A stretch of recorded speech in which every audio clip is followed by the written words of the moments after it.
The secret is how to control everybody else. And you never understand how to control everybody else until you get to the top of this pyramid of initiation. Most people never make it past the third step. All above that are carefully chosen and nurtured and taught. And Americans for all these years have been looking around for the enemy.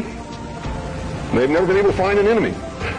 So those who control them were able to control them even better by giving them an enemy. That's what Stalin and Churchill and Roosevelt determined at Yalta. Who was going to be the enemy post-war? Turned out to be Stalin. And there was going to be this phony Cold War so that the population would never discover the real enemy. And I'm talking about the population of the Soviet Union as well as the rest of the world. You see, the enemy has always been here. It's your uncle, your aunt, your father, your mother, your brother, your sister, your nephew, your nieces, who belong to the fraternal orders collectively known as the Mysteries. The very highest degrees of which, combined together, make up a secret order known as the Illuminati. Their goal is to destroy all existing religions save theirs, all existing governments save theirs, and shackle the mob in a system of eternal oppressive debt chained to a computer for the rest of their life, in a propagandized world to make them believe that they are happy in this system. Now, do you think they're succeeding?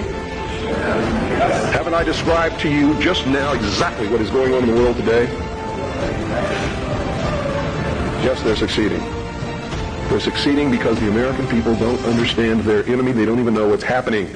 People were extolling the virtues of Pat Buchanan and actually considering voting for that man for president, and he sent them all a postcard. And on the front of that postcard, he identified himself as a high priest of the mysteries. Because on the front of his Christmas cards that he sent to all of his followers was the penis of Osiris, the phallus, the obelisk, with a nice red bow tied around the base which represented the testes. You know what he was saying to you? Are there any children in here?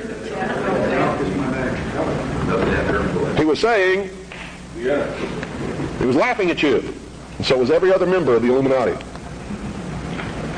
He was a highly degreed member of the sovereign and military order of the Knights of Malta, which was taken over in the Peasants' Revolt in England by the Knights Templars, who had sworn revenge upon the old Hospitallers of St. John's, which later became the Knights of Malta because of their role in the suppression of the Templars.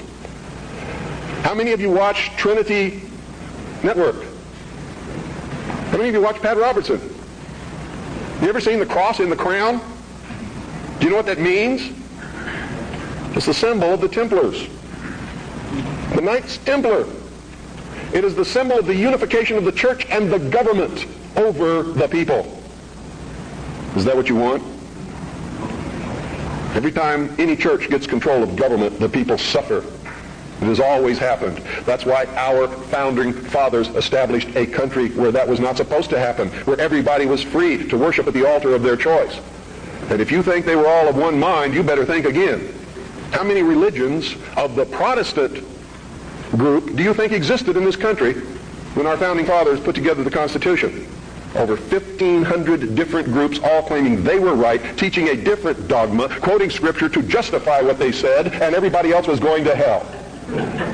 So don't give me this Christian nation bullshit, because that's what it is. This nation reflected Christian values because the people who made up the government in the early days were Christian, but none of them agreed with each other, and they still don't today. They very seldom ever have. What do you mean by Christian? Seventh-day Adventist? Branch Davidian?